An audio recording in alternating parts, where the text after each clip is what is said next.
Hello guys, hope you are all doing well. I am your host Anvay Joshi and I welcome you all to autoinclined.com. It is the channel for people inclined towards cars and their rampant technologies. In today's video, we are going to be doing a walk around of the all new Hyundai i20.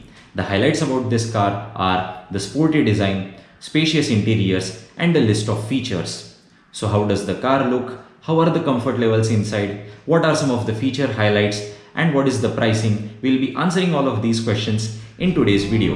So without further waiting, let's take a look at the new i20.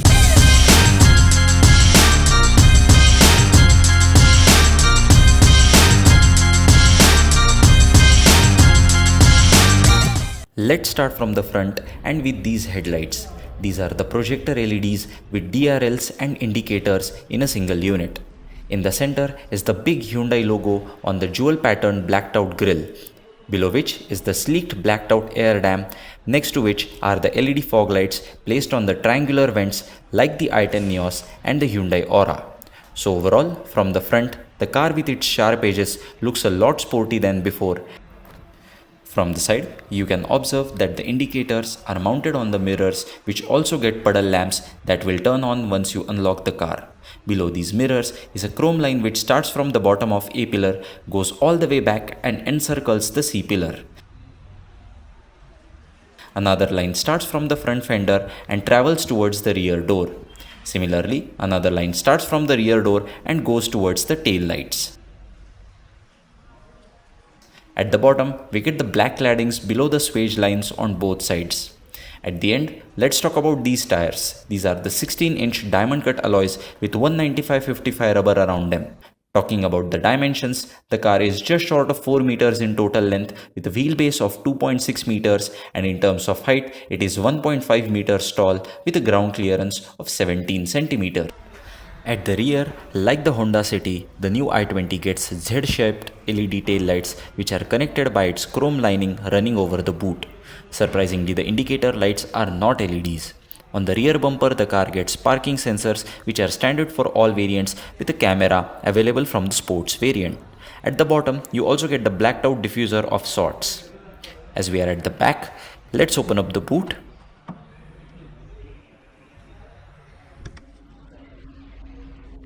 The boot space offered in the new i20 is about 311 liters, which could have been a bit more.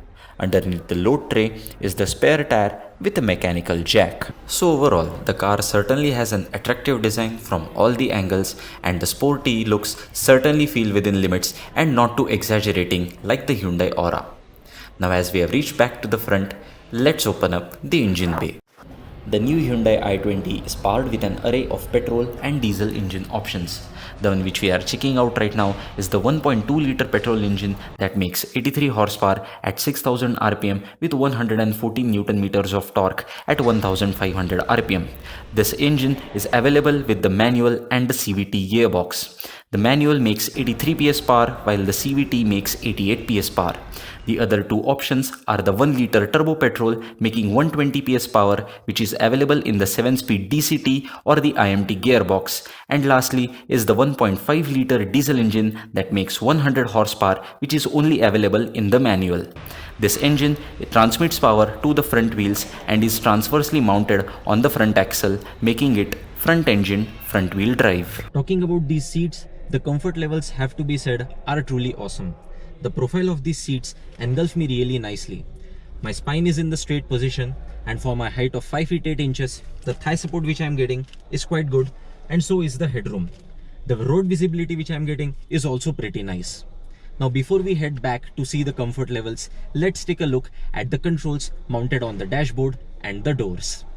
The car gets sporty black interiors with contrasting silver accents on the steering wheel, the door handles and the door pockets.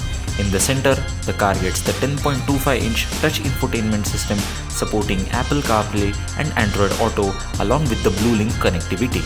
The infotainment system and the floating AC controls are split by the wedge lines with AC vents.